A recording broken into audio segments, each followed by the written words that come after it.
matchup, I believe. It's probably the best matchup in this postseason. Probably the most anticipated matchup in this postseason. Padres, Dodgers begins Saturday. They'll have another one Sunday, the off day Monday, home here in San Diego for Tuesday's game. Hopefully, Padres will be on their way to a sweep at that point. That remains to be seen. But last night, San Diego represented very well. That place was bonkers. And we have transitioned, I think, from regular season mode where it's a social event, everybody's there having a good time, but kind of, sort of watching the game. I'm talking about everybody. To playoff mode where everybody's dialed in from the very beginning. Now, I did sense some nervous energy in the building a little bit last night. But you sense me? I can feel you from long range distance. I look at Tony during bad plays, and I'm like, what is he thinking over there? Skraby gave up the season when they fell behind 1-0 in the first inning. That is not true. I wouldn't be surprised. Yeah. I didn't feel the nervousness there. Certainly felt the gut punch when Joe Musgrove had to walk off the mound. Yeah, I think from that point on, the energy definitely changed. Now, it would eventually get back to the levels that it was to begin the game, but obviously Joe Musgrove going down, everyone's concerned for it. No word on that yet. I know he's going through some testing today. We'll eventually find out. We'll get to that later. But the Padres get the job done, and it's so fun to watch this team do their thing, Chris. I mean, in the first game, they did it via the long ball. 2-run shot from Toddy. Higgy hits a homer. And, from there, the Padres pretty much just rolled in game one. In game two, Higgy hits the homer to tie it, and then 5 more consecutive hits for the Padres. And we've also seen them win a bunch of games that way.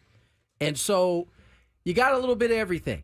Now, a team that's desperate usually doesn't pack it in, and certainly a team of the Braves' caliber wasn't. And No. Michael Harris, who had an abysmal playoff numbers prior to this series, was pretty much the Atlanta Braves offense all by himself. Yeah, a few things, Tony. I mean, first of all, it was awesome last night. You're absolutely right. I mean, no place you'd rather be than Petco Park watching what happened. And I thank you for that detailed opening, because if anybody had seen me on the YouTube camera, you would have seen that I couldn't get my headphones untangled. I was trying to buy you some time. You bought me a little time because I couldn't get my headphones untangled. And now you've dropped your my camera fell got off. I didn't dropped. drop it. It fell off. Anyway, we're having a great start to the proceedings today. But yeah, it was awesome last night, and I mean, I had so much fun, and I can't wait for next week. I hope there's only one game. I know a lot of people are saying, well, let's just get a split in Los Angeles. I'm not saying that. If you get the first game, you better get the second game. I mean, why win the first game and then roll over? So hopefully they can get them both. I'd love to see them come back here, next Tuesday, looking to, as you said, Tony, finish it off. But we shouldn't be surprised with how the Padres did what they did. They led. Remember, they led Major League Baseball this year in innings where they scored 5 or more runs. They did it more than anybody else. And there you are. You get to the playoff, and there you get a 5-run inning. And that was enough to win the ball game. I mean, how many teams do you know that load the bases with nobody out and don't score, and then the next inning have 2 outs and nobody on and score 5? It was incredible, but not surprising, because we've seen it all year, stuff like this. It's been one of their superpowers all year long. The 2-out magic that they have been able to put. That's the hardest way to score runs in Major League Baseball, is with 2 outs. Yeah. And they do it, I think, better than anybody. A couple of things that popped up to me that were on display. The whole lefty situation. And the Padres really, through the last 24 games, were really good against lefties. But the first 22, as my man Chris Ello kept good track of, they struggled immensely. Ironically, one of the only lefties they hit well early was Max Fried.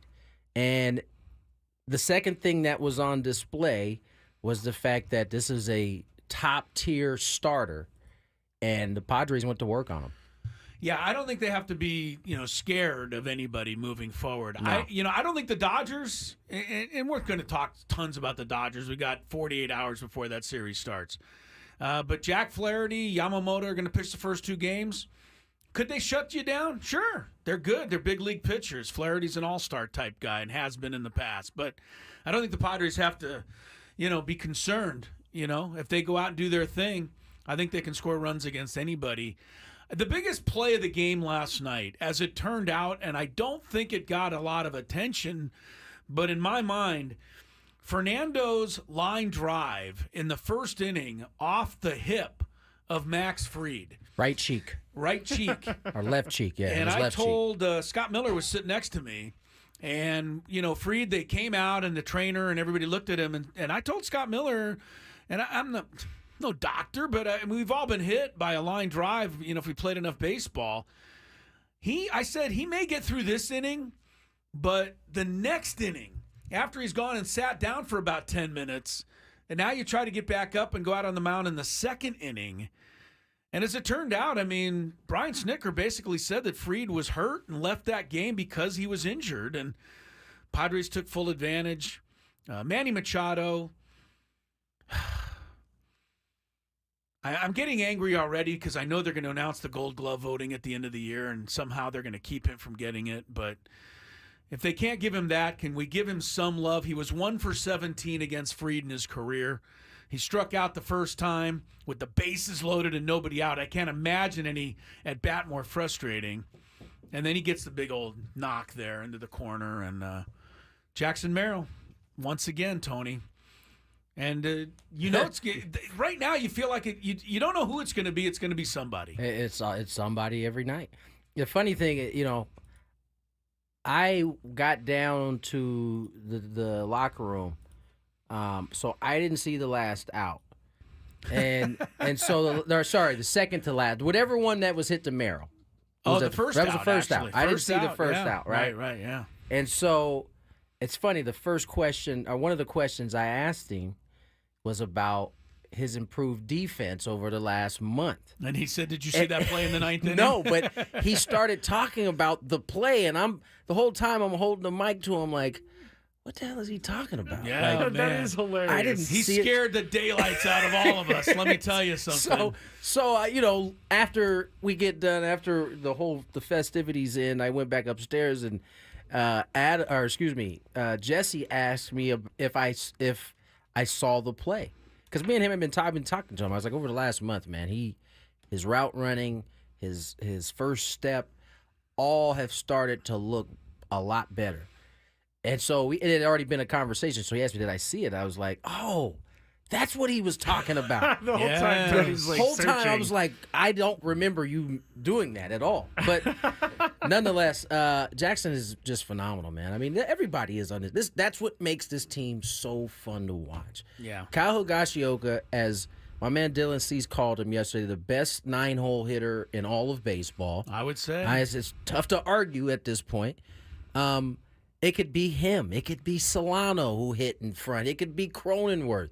It could be any of the first 6 guys in the lineup as well. And that's the type of length that you're used to seeing on the other side with the Dodgers as you're going into this series. It's almost as though, and listen, at the end of the day, Padres are going to have to prove it again in this series, but it's almost like they have switched spots in terms of what this team looks like, how they go about it. Remember, Dodgers were used to drag pitchers into the deep end and drown them all the time. Now that's like the Padres calling card. You're talking about taking a lot of pitches, fouling and pitches, getting the pitch count up. Yes, Yeah. Mm-hmm. It wears these pitchers down, and so this is where depth will come into play. Who's going to be able to execute better? Padres in 22, they lost game 1 and then proceeded to win the next 3, and so as Chris said, you get game 1, you certainly want to try to go in there and take game 2. Then you get 2 cracks at home to finish the job. So this is going to be a fun series. As Manny said, this is a series that everybody, even if they didn't say it out loud, had it in the back of their mind. Maybe in some way you thought it might be in an NLCS. It's not. It's in an NLDS. Nonetheless, it's going to be a terrific series. You know, if you'd have told me at the start of the season, and Skraby and I looked this up before the show, Tony, that the Padres would have to beat the Braves and the Dodgers in a playoff series just to get to the championship, we would have said, well, that doesn't sound too fun.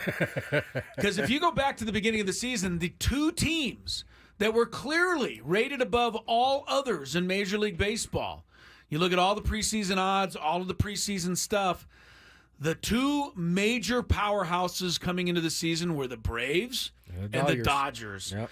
And that's who the Padres are, trying to beat. Now, the Braves were a bit of a shell of themselves. I'm glad you said what you said about them because there was no way they were going to roll over last night. And anybody who thought that they were have not been paying attention. This is a championship team. They've won they won their division 7 years in a row. Right. This year they didn't win it because of all the injuries. But I told Skraby they're not going to step aside for the Padres' coronation. No.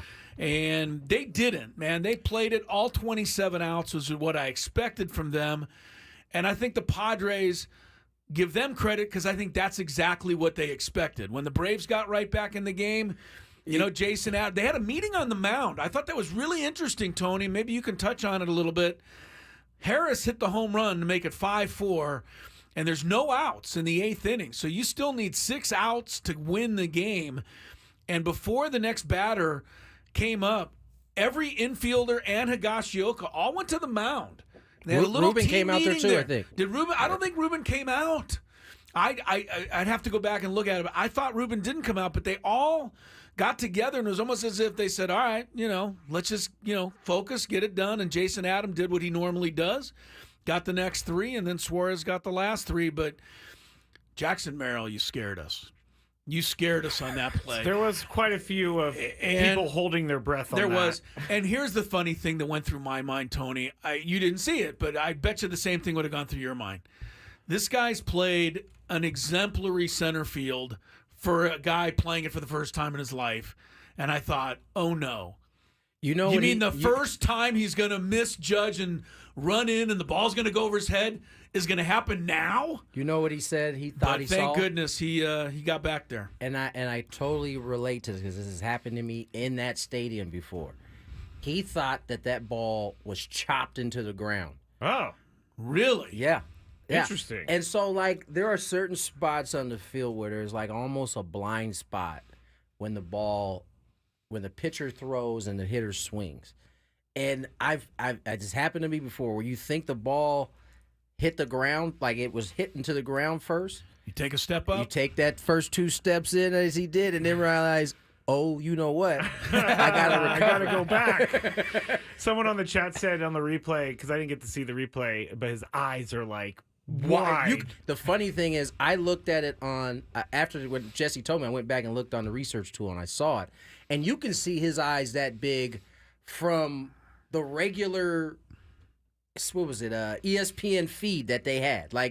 You can see it from that far away how big his eyes are, because that's those 2 words are going in off in his head as his eyeballs are that big. Yeah. We're going to have some interviews that Tony did last night, and one of them is with Jackson Merrill, so we'll hear that. Yeah, Tony was doing yeoman's work. We got to talk about the clubhouse, guys. I mean, all 3 of us were down there. Tony was getting absolutely lambasted with celebration champagnes and beers, and Skraby was doing his thing, and I was got kind hit of in the face too. I was kind of on the outskirts looking in. You were. But we'll talk about the clubhouse a little bit. But were you at all surprised, Tony, at the level of celebration for a wild card series, or nah? Not after hearing them explain it after the clinch. I think these guys, you don't know how many times you're going to get a chance to be here. And so you celebrate these moments when you can celebrate. No matter what. No matter what. All right. And they got the right type of... they didn't overdo it. No, they have the right type of men in that locker room that understand that, all right, we got this day to enjoy this, but tomorrow we hop on a bus and it's back to business. Back to work. They've shown that pretty much all season long. Yeah, so, I'm not concerned that they're going to take the Dodgers lightly and feel like they've already, done it. No, so, not at all. Not at all. All right, we got plenty to get to. A lot to talk about. We're going to break down this locker room, what it looked like. I mean, they were still getting the plastic down, I think, after out 3 was done. So it was a good thing those guys stayed out there for a little bit. Skraby got doused. Tanner Scott was hunting for me. I had bird's eye view of Tanner Scott chasing Tony around the clubhouse with beer and champagne. It's not like Ring Around the Rosie chasing. No. Like he's just stalking me, and I could feel him. So I knew where he was. He still got to me pretty good. We'll get into it when we come back. More Gwynn and Chris on the other side. It's no trick.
All right, welcome back.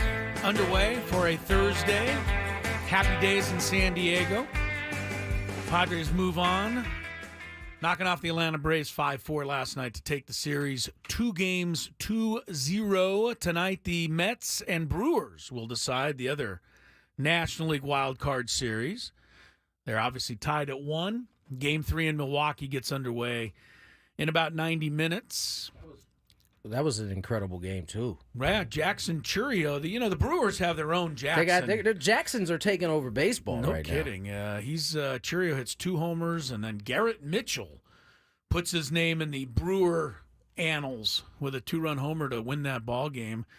So Milwaukee staves off elimination. The American League Series are done, surprisingly, I think, in both, right? Yeah, all road teams. Detroit takes out the Astros, ends their 7-year run of making it to the ALCS. And Kansas City shut down Baltimore. The Orioles got a Cedric Mullins home run yesterday, and that's all they got over 2 games against the Royals. So the Royals will play the Yankees, and the Tigers will play the Guardians. Just a quick note on the American League. Who had 3 AL Centrals? Yeah, that's on their bingo card. On their bingo card, 3 Not teams me. from the AL Central and the Yankees. Here's the other thing: Yankees payroll is greater than the combined payroll of the Guardians, Tigers, and Royals. Yankees. Yeah, are the 4th Aaron team Judge there. makes like He probably makes half more of than the that. whole Juan Tigers Soto team. makes another I think quarter of that. I think somebody on the Astros. Oh, Hader makes more than I think all of the Detroit payroll. Yeah. Ooh, how'd that work out for him? It didn't work out too well yesterday. I'm sure Padre fans were kind of quietly smiling to themselves when they saw the highlights last night that it was Josh I told you, Hader. I let it go. I hope let not, it go. because I know you let it go, but I know a lot of people haven't let it go. I hope not, because as he so eloquently put, he's living rent free in your head if you're still thinking about Josh Hader at this point. He's not wrong, but we're also living rent free in his head, because when he came out of the bullpen that one day, he spiked the first pitch and they scored a run. So he was nervous. The karma. I think that's a little bit of a reach. There, Karma buddy. got you, Josh. I'm going to believe that, even if it's totally not true. I think that's a bit of a reach. Even if That's it's not totally a bit not of a true. reach. The got baseball gods were like, "You got to spike this, bro." Boom. All Bro, right. he came in and did the ultimate middle finger to everybody. Is he came in the 8th inning of that game, That's true.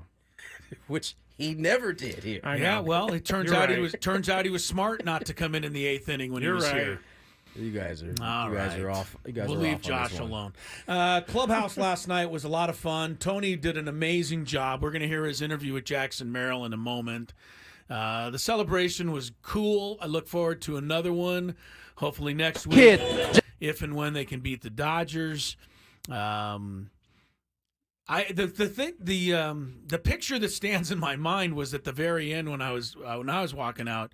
Jake Cronenworth was shoeless, walking through, and he was sloshing through the liquid that was down on the floor. That's a good word for it. Because I mean, there's a lot of champagne, there's a lot of beer. Not a lot of it is actually. Nobody actually drinks it. Yeah, That's what I was they trying just to. spray it all over everything, and it just ends up being all over, on everything. I think that is the misconception, that because you see all of the alcohol, that guys are back there just slamming them back. And although there may be 1 or 2 slam back, Sure. most of it ends up on bodies and floor, and plastic, I should say. Because I got to tell you, there was no outs, or there was 3 outs in the game it ended. They were still laying the plastic down on like the last quarter of that locker room. I mean, they got it in just in time. They were having to move it quick.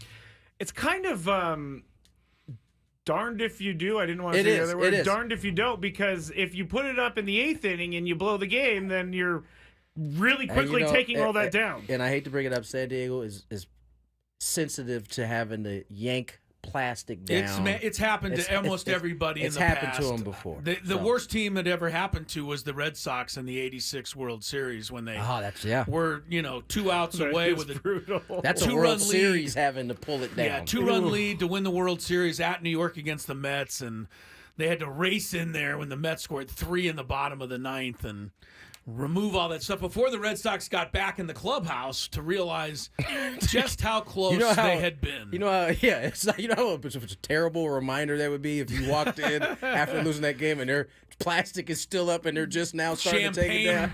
Just all you see the champagne carts being pushed out at that point. Pushed out. Yeah. That would be terrible. That would be like a major league moment right there, like in a movie.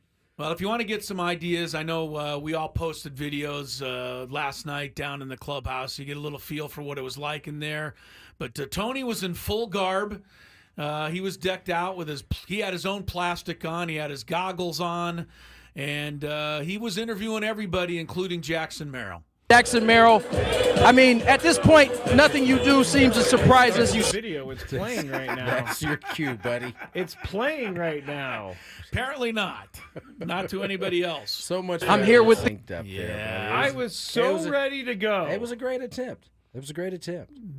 I thought it was. Jackson Merrill. Is it going to come out? Is it going to work, or are we just going to go to break? I gotta open it up in my folder, and no one gets to see the video because it's not working. I'm very disappointed about this, guys. Wait a minute. You shot the video. I did. You but downloaded the video. I edited the video. I tried edited the video to play said video, and it's not playing. You just said it was playing. I'm here with the kid, Jackson Merrill. I mean, at this point, nothing you do seems to surprise us. You seem to step up to every moment that's there for you. Just talk about playing in your first postseason and balling at the same time. I mean, when fans come to watch you, I feel like that's a sign you got to do as best you can. You got to get it all out for them, and we got an amazing crowd here every single time. I got to ask you a little bit about your defense in center field, because at least from up top, I've noticed the last month your route running is getting crispier and cleaner. Are you finally starting to feel comfortable patrolling center field? I was, and then when our crowd is at the top of their lungs in the ninth and I can't hear the sound, I'm like, all right, damn. Because I thought that was a chopper. I thought he hit it in the ground and went straight up. And then I was like, oh no, I gotta go get this. But as soon as I see it, it's in the air, it's gotta be mine, I gotta go get it. That's been your attitude all year. I mean, at the plate right now, you're dialed in, it seems like, hitting the ball all over the field. This was not an easy matchup in terms of the pitching you guys saw, but once again, this lineup 1 through 9, it's deep. Just talk about having those type of guys in front of and behind you. Yeah, I mean, we only had one in one inning with 5 runs, so it was cool to the 2-out knocks just pile up, pass the baton and just try and get a run across every single time. So we're not trying to do too much. That's when we're at our best. That's been your motto since the first day we talked in Korea. It's continued throughout the rest of this team. One of the things that I think I get a chance to see and that folks get a chance to see is your passion for this game. You, no matter what the situation is, you seem to be always carrying a high energy. Just talk, is that part of who you are and your role on this team? In my opinion, in my point of view, it's baseball, and once that at bat is over, or once that play is over, you don't get it back. So you got to give 100% at every single play, every single pitch you see, all of it. You got to lock it in, That's how you got to play the game, and if you're not locked in, then you shouldn't be playing it. Big matchup coming up. Yeah. Crosstown rival in the Los Angeles Dodgers. Yeah, it's going to be loud. It's going to be loud. It's going to be a battle, but, I'm confident in our guys. All right, very good, Skraby. You finally got it played there. Did you really need that last part? I mean, it was good. I got to give Jackson some credit because he is a very excitable guy. And I know on the board last night they showed the highlight later in the game of his triple that scored the 2 runs and made it 5-1. And they kind of closed in on his face as he was standing at third base, yes, yelling at the top of his lungs, "Let's Jorge LFG. Alfaro go." Yeah. LFG. by the way, Jorge Alfaro tweeted LFGSD did. last night. Good for Jorge. I saw that. Still curious as to what happened to poor Jorge Alfaro, but that's in the past. Yeah, that's another story. But no, Jackson he's a kid that gets excited. So for him to do that interview cleanly, Yes, that's right. Give him a He could have told credit us for what that. he really was thinking. Yeah, when that And ball went over was- his head, or almost went over his head. And for I sure. wouldn't have minded if he dropped a swear word because he's just locked in right there. You know what? That was a much better showing across the board from our Padres compared to Los Angeles. Oh, that's right. They didn't didn't leave anything out. Joe went for it. He went, and Adam forgot to bleep it, and we were all like, "Whoa!" It was about. It wasn't just him. It was pretty much everybody interviewed that night. So. And you talked to Musgrove, and I know that we don't know anything, but could you get a hint or two, Tony, at all? Because I know everybody wants to know. I'm gonna be honest. I hope I'm wrong, but just the tenor of the conversation, the energy, the kind of I just felt it in his spirit. Like he wasn't. I don't know if he was just upset that it happened, or if he was worried, because that's the sense I got as I was interviewing. I know he had the smile on, he had his glasses on, he was enjoying the moment, but I just felt it, like he was worried about it. Well, now, what does that mean? I mean, listen, when guys have elbow stuff, you come out of the game, typically that's going to be some time. Even if it's not serious, you're going to have to, there's a little bit of a reset there. Kyle Higashioka said in his interview with you last night, and we'll probably play that later, he said that he noticed something was going on with Joe, and then he let two pitches go by. The word he said was Joe's stuff started to deteriorate. Yes, is what he said. Kyle Higashioka, by the way, going to be the next great pitching coach somewhere. Let me tell you, right? Man, to be able to recognize that? Well, he's back there, and he knows what it looks like when it's sharp. Right. And this is how much of a gamer Joe is. I mean, he was on the rubber, getting ready to throw another pitch before Kyle popped up out of the crouch and ran out there. Yeah. He He noticed something was up. And then, hearing Mike Schilt talked about it, he said Ruben said something to him. I think he said 2 pitches before. And, it was I talk about the energy, the nervous energy. When we saw Joe walk off that mound, everybody had that sunken feeling there for a second.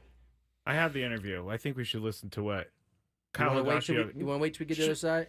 Yes. 2:33. You better wait till we get to the other side, otherwise you're going to yell at yourself. I figured Chris was going to say something about the video not playing. All right, we'll get to that on the other side. We'll talk a little bit more Joe Musgrove, more Gwynn and Chris when we return.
just to add another in their stable of really good players. By the way, that ball was leaned on. Yeah, he hit the center. Soler? field. No, well, that yeah. Oh, you're Soler. talking about Jackson Merrill. Soler's ball was. They got a couple of different words than leaned on because that one was hammered. Yeah, but you're right about Jackson Merrill hitting the ball out of the reach of Michael Harris. Yeah. For that triple, Tony. That's not easy to do. No. Michael Harris catches pretty much everything out there. Covers a lot of ground, and to get it over his head like that, it tells you how hard that ball was hit. Come out to L. Smith and Miramar on Saturday to see Ben and Woods as they broadcast live from 2:30 to 4:30 to get you ready for the San Diego-LA playoff game. L. Smith 394L is the official rally pint of the playoffs. Watch all of the San Diego postseason action at the L. Smith Tasting Room in Miramar with game day specials on 394, great beer, and more. Root for the hometown team with other fans while enjoying the game with sound. That's Saturday from 2:30 to 4:30 at L. Smith in Miramar. You know what's interesting about Snicker? him and Schulte have similar backgrounds. Like, Came up through the minor leagues, coached. was he a player, Snicker? I don't know. I don't Maybe. think so. I'm not sure if he was. I Don't don't believe. remember I him. don't believe he was. Yeah. But kind of similar mindsets. I didn't ask Schulte if he knows Snicker at all, but No, he something didn't play. That's probably something I will ask him. But similar backgrounds, and I think they at least talk about the game in the same way, which I find interesting. Snicker was incredulous after game one, and I love it because I think Schilt would have said the same thing. But the Atlanta media, this is after Michael King's game and the 4-0 in game one. Yeah. And the Atlanta media was all over not all over him, but they kept asking him, why did you start this rookie AJ, Smith, Shaver, and, he hadn't pitched all year, and what were you thinking? And, he gives up 3 runs before you can get him out of the game, and that's so they do that everywhere. So it's not. Yes, that's they do. everywhere. Okay. They do. And so they kept harping on him, and so Snicker finally looked at the guy and said, really wouldn't have mattered if we started Cy Young. Michael King didn't give us anything. So just shut up. Chill We out. didn't lose that, and he's right. They didn't lose game one because the pitching. They held it together, and they held it together yesterday after it was 5-0. So Atlanta's pitching was fine. They got beat. Period. That's it. They got beat. Yeah. They didn't have much of a choice. Their ace had to miss the series with back spasms. Yeah. They had a double header the day before where 2 guys threw in both games. Yeah. At least 2 guys threw in both games. So listen, the Padres were just a better team. And you know what? I knew that, but as I was writing down the lineups on my iPad, It looked a little scary, didn't it? You just started. It's like Atlanta's good, yeah. It's like Atlanta's good, but even as I'm going back and forth, like you're doing the Padres line, Padres had a better lineup, and the same thing will be when they go to this Dodgers series, and that doesn't guarantee that the Padres win, but the Padres have the better team. Right now they have, and you can make the argument they've had the better team since somewhere around June. 43-19 plus 2 wins is what the Padres have done. Now, the Dodgers haven't been too far behind that. No. But I agree with you. I think the Padres have a better ball club, and I know that everybody's going to – there's so many different things to play into this. The Dodgers, the pressure, of having, been the number 1 seed now. What is this, the 19th year in a row? And, only the 1 World Series, and Dave Roberts and the pressure and the payroll, and they got Ohtani. You know what the other pressure is that I don't think anybody's really thought of? Shohei Ohtani. This is his first postseason since he's been in the big leagues. Yeah. He's never been on this stage before. It'll be now he did get some things done in the World Baseball Classic. That's that's great. a different that's stage. Great. That's in March, not the same thing. Right. And the other thing is the I Padres. didn't mean to interrupt you. I only said it because somebody's going to tweet right. you and He's say, right. He but did he play was in in the Baseball World Classic. Classic. He won that. Yeah, no, he's right on that. Chris is blaming Twitter on his I am. comments. I'm blaming Twitter for my interruption. Here's the other thing. The Padres have pitched Shohei Ohtani very well this year, and so I like the Padres' chances, man. I really do. They've done an awesome job of putting this team together. And here's our guy. You know who our guy is on ESPN, Skraby? On ESPN Plus. Which one, Chris? Well, is it Doolittle? It is our guy, Bradford Doolittle. Is and he back once for again, more? he's back for more. How can he have anything bad to say about Jackson Merrill now? He didn't have anything bad to say about Jackson Merrill. But Bradford Doolittle was the guy that at the end of August, I think it was, still had Jackson Merrill ranked sixth. Yes, I remember. In the rookie ratings, and we kind of went crazy about that. Now, here's his latest piece. Which playoff team needs to win the World Series the most in terms of who has the most pressure on them to win? Now, I didn't look at this story. It was just brought up to me on the roundtable today. And I thought, if you look at the National League, it's obviously the Dodgers have the most pressure to win. Yeah. I don't even think even a Dodger fan would say the same thing. Leave it to Bradford Doolittle. His pressure index, he calls it, Tony. The index, huh? The index ranks the most pressure to win the World Series is on the Brewers. What? Huh? Since when has there ever been pressure on the Brewers to do anything?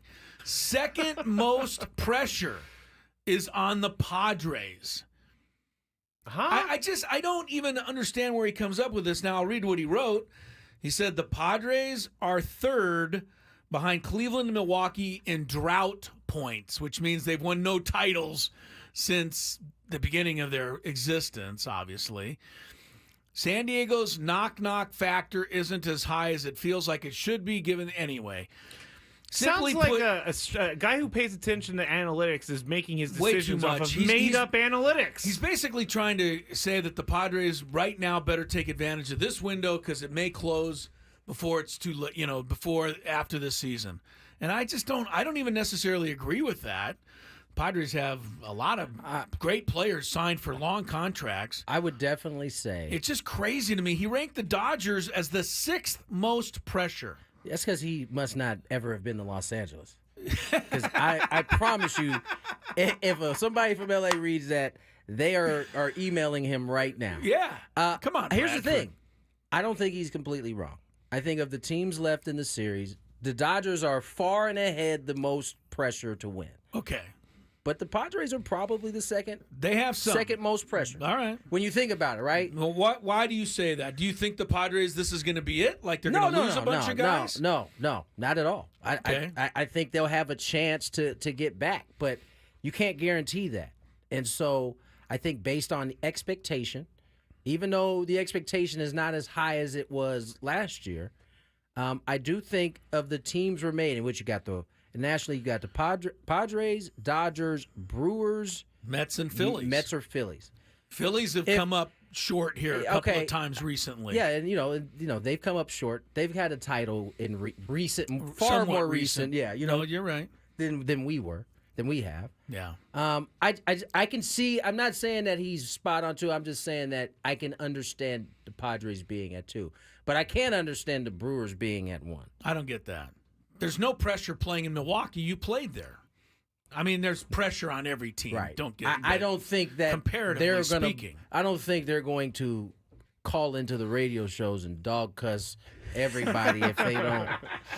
Listen, this team. Are they going to ask for accountability? This is a team that cuts pay that seemingly is always looking to cut around the payroll. Not necessarily cut so they don't have a competitive team, but they're not looking to spend over a certain amount.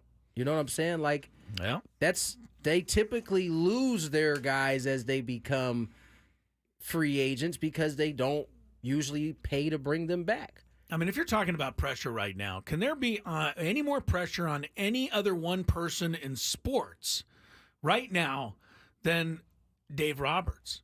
No. I mean, there just can't be. Dave is, we support Dave on this show.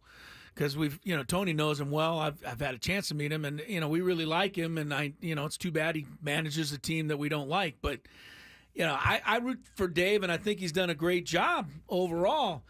But the bottom line is, if he doesn't get it done, I mean, last year they were swept in this round. The year before, they lost the final 3. Yeah. They have lost 6 straight playoff games. That's probably going why, back to a couple of years ago. This is the Los Angeles Dodgers with the best team in the history of the sport, 0-6.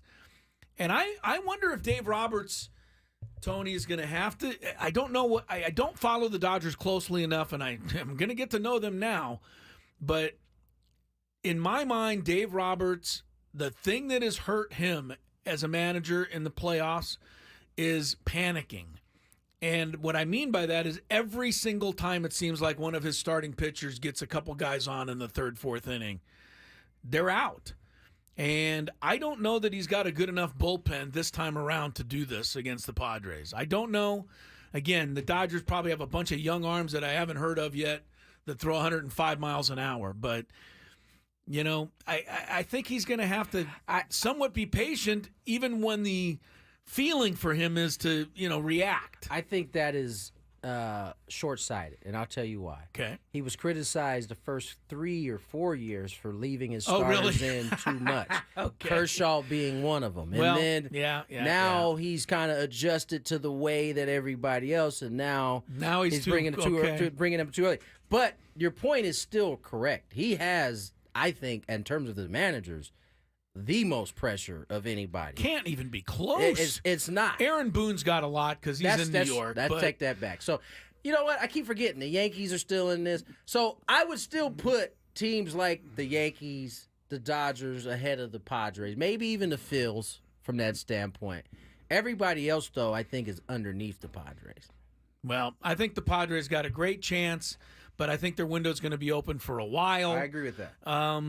You know, we're going to find out in the next 3 weeks if it's their time, because I think they're good enough to win the whole thing. It certainly feels like it. I'm not going to lie. It really does. We talked about this today, Tony, and I thought it was an interesting point that Ben brought up again on the roundtable. You know, when Joe Musgrove came out of that game last night, I don't know if you saw it, but I did. He tapped his chest right where the Peter Seidler logo was. And I feel like, you know, a lot of guys kind of reference Peter as this thing's gone along. I don't know what everybody's spiritual beliefs are out there, and it's not something we need to talk about at the moment, but I feel his passing has been something that this team has leaned on as a galvanizing tool to try to get this done, to win it for Peter. And I think Ben Higgins brought up a great point.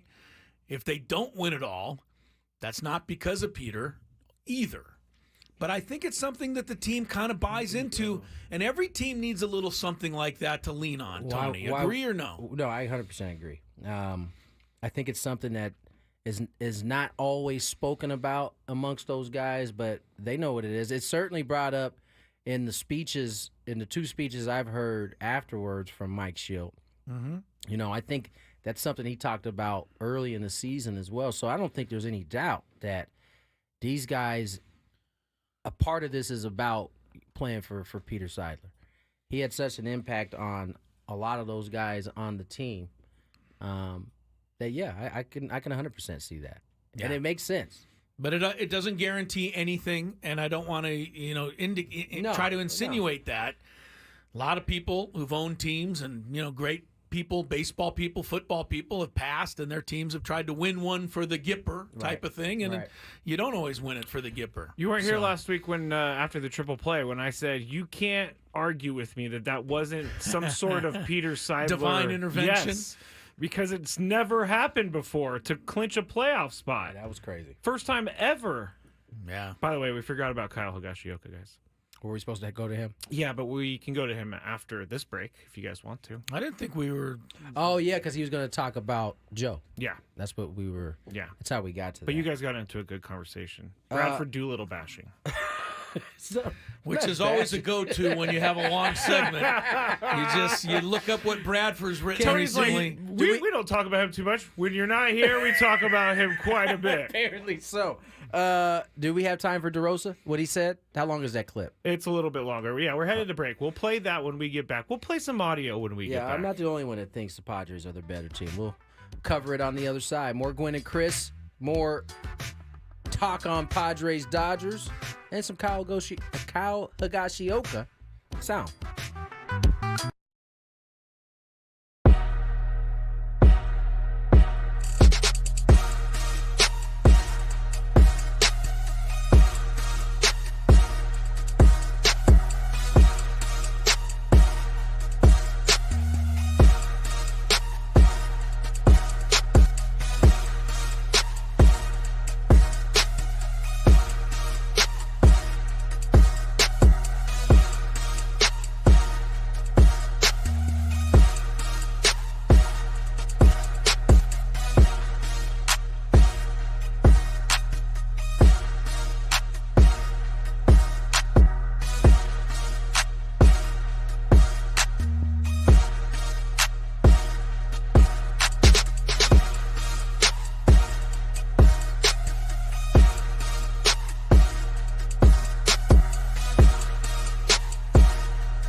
Welcome back to Gwynn and Chris, Crisello, Tony Gwynn Jr., Matt Skraby. Those guys are sharing some laughs during the break.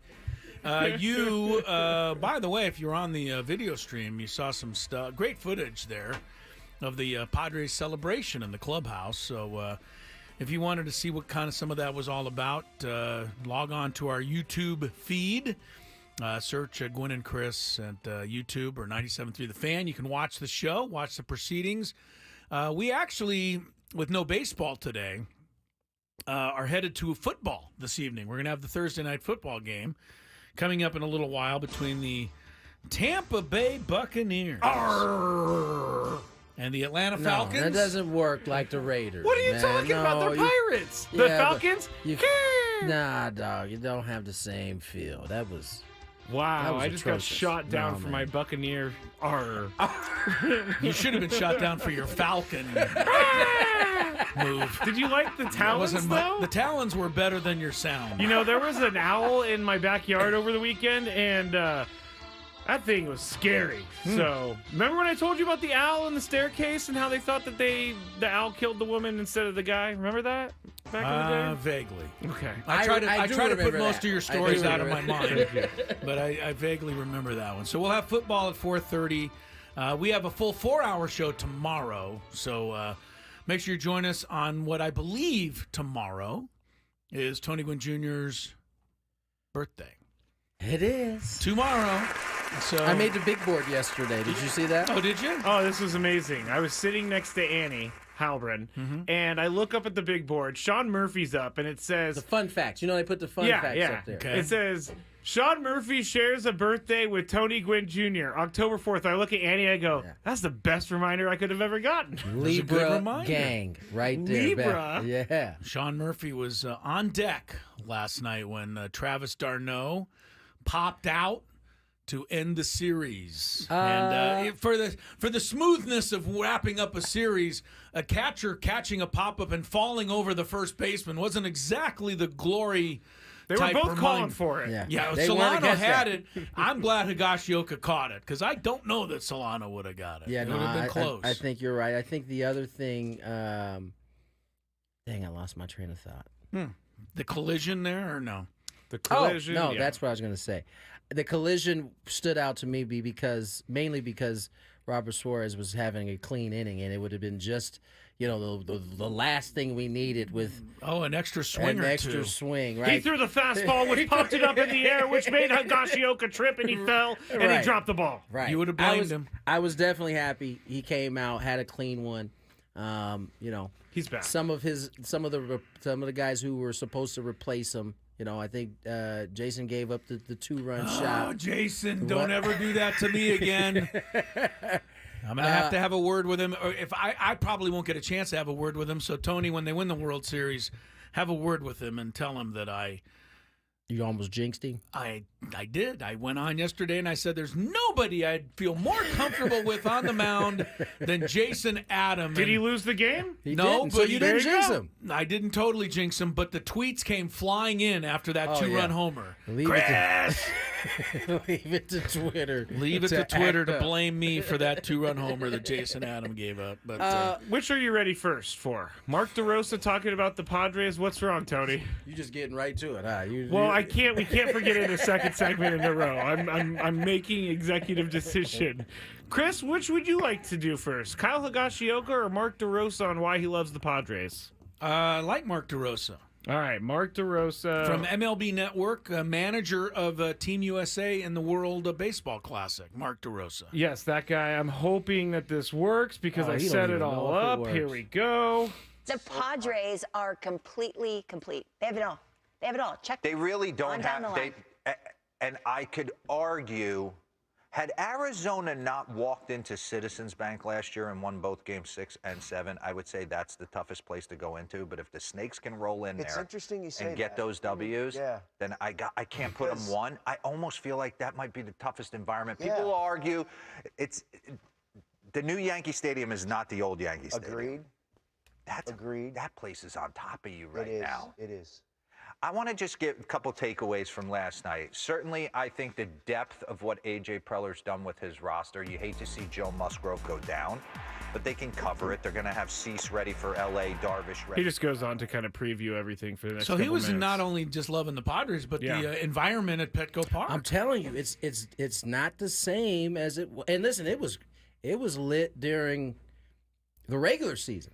This is just a different deal. Like how it went 40. Let me pull it up. 47,700. Oh, they got more in last night. Yeah, no, they broke it again. Oh, they broke the record, 47,705. Yeah, 47,705. Does that count the people, by the way, in Gallagher Square?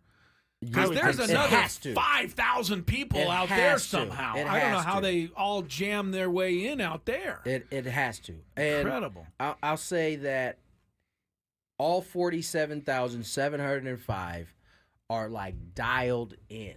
It's not like that during the regular season. You might have like 15,000, 20,000 like dialed in. Everybody else just enjoying themselves, enjoying the atmosphere at Petco because it's a great atmosphere. This is everybody like laser beam focused on the game. Yeah. And it's a different energy. I didn't see many fights either. Man, I'm sure Something they happened. Something happened earlier up above us because I'm looking out and you start seeing everybody look up behind you, and I'm like, I can't really see because of the There overhang. was also smoke, and I was like, "There's a lot of smoke," and nothing came of that. So I'm glad that there was nothing wrong. But, gosh, what was I just? I just did it to myself too. I had something today. Thank you. Boom. Standing here with Kyle Gashioka. Kyle, big game tonight. This team certainly needed your offense yesterday and today. Just talk a little bit about how you're feeling right now. You talked a little bit about it before the game, about just being a contributor to the ball club.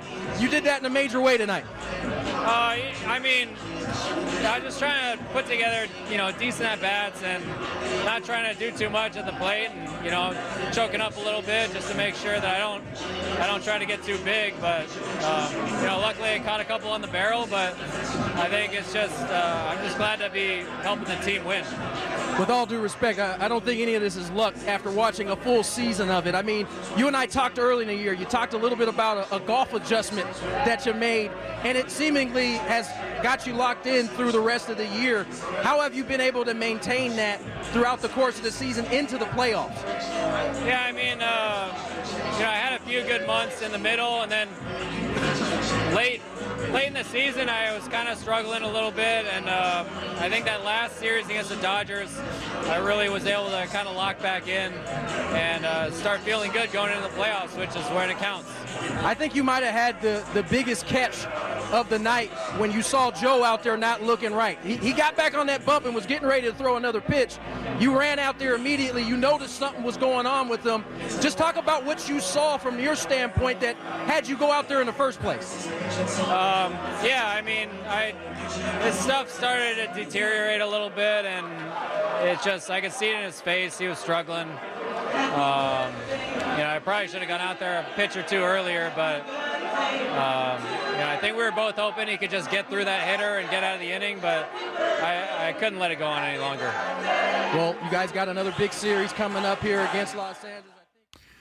Can we just, give some of the credit to every magical thing that's happened this season to that trade, that has brought us Michael King and Higashioka. And, in New York, they got him, and Juan Soto did his thing. So, this wasn't a one-sided thing. But I think, Tony, in a lot of ways, people thought it was one-sided in the Yankees' favor. Like the Padres made that trade because, well, they had to. They're shedding payroll. They took whatever they could get, but they had to get rid of Juan Soto. Those people didn't understand just how good Michael King was. None of us understood how good Higashioka was going to be. And, when you throw in the fact that Dylan Cease was acquired as a result of that, AJ did okay there. Maybe better than okay. He did more than okay. Yeah. To be fair,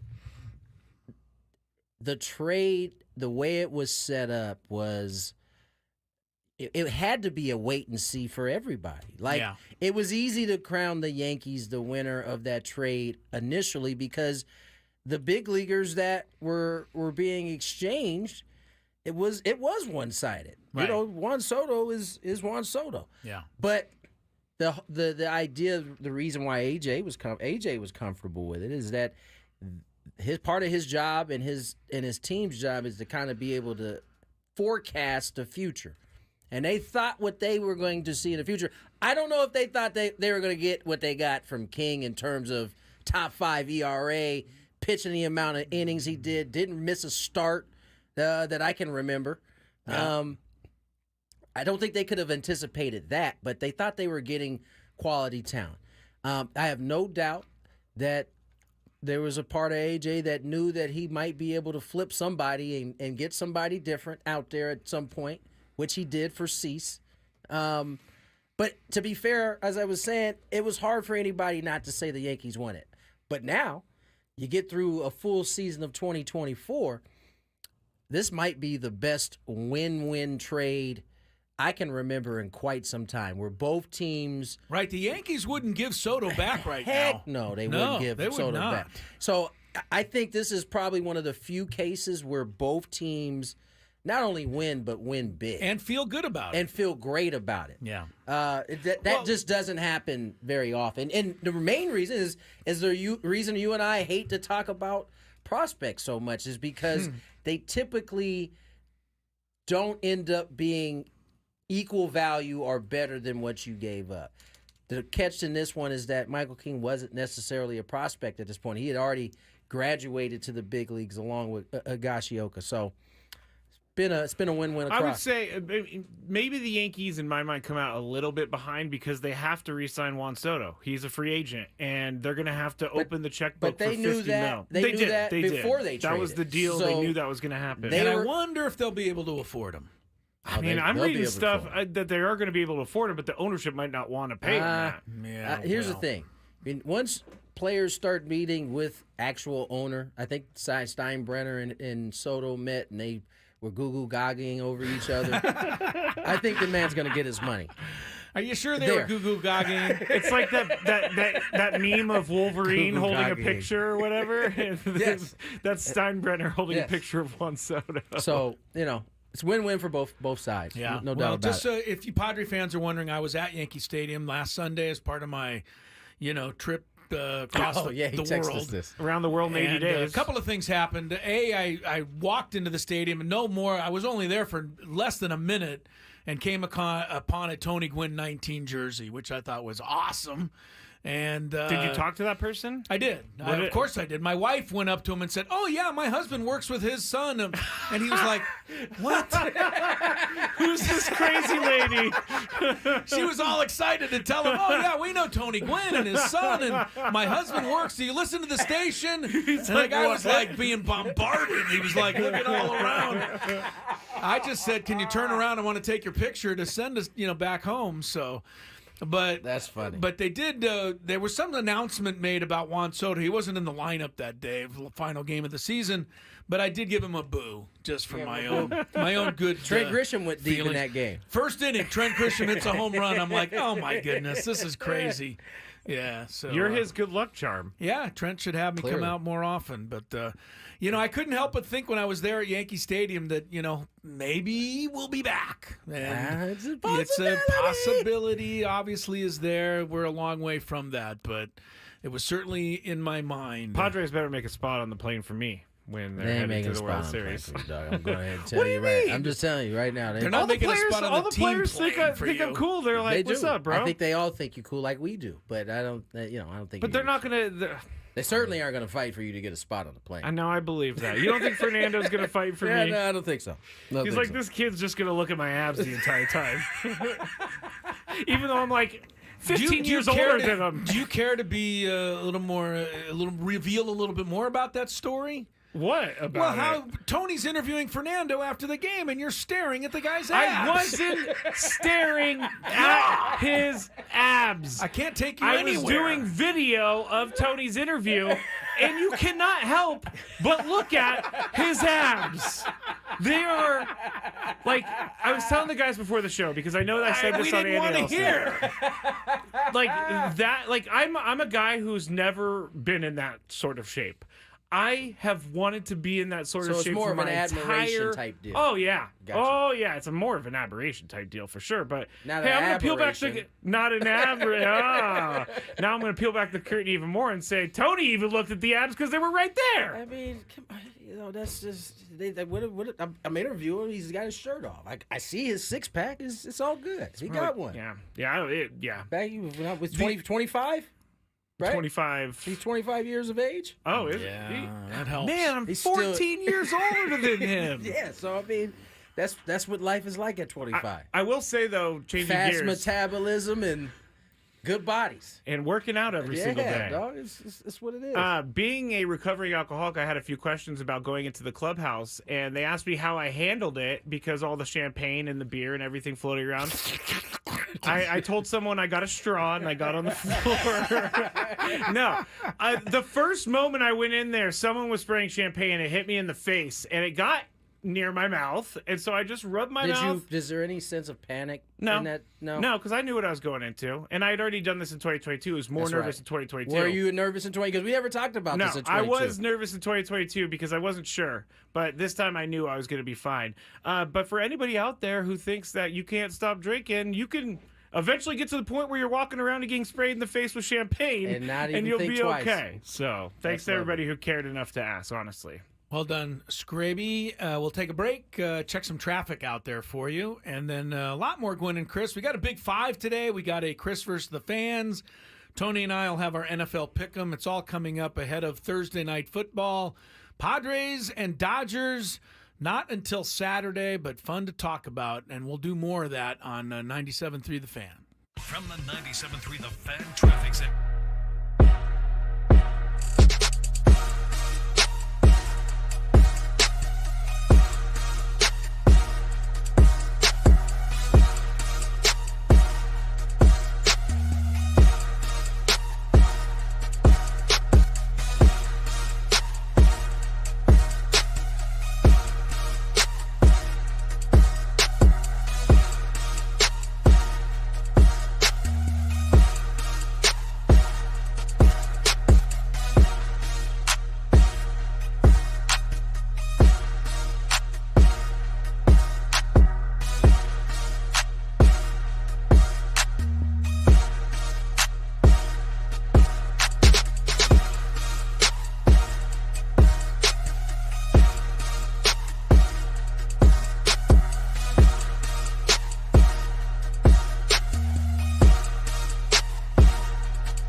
3:23 on the clock. Tony Gwynn Jr., Chris Ello, Matt Skraby.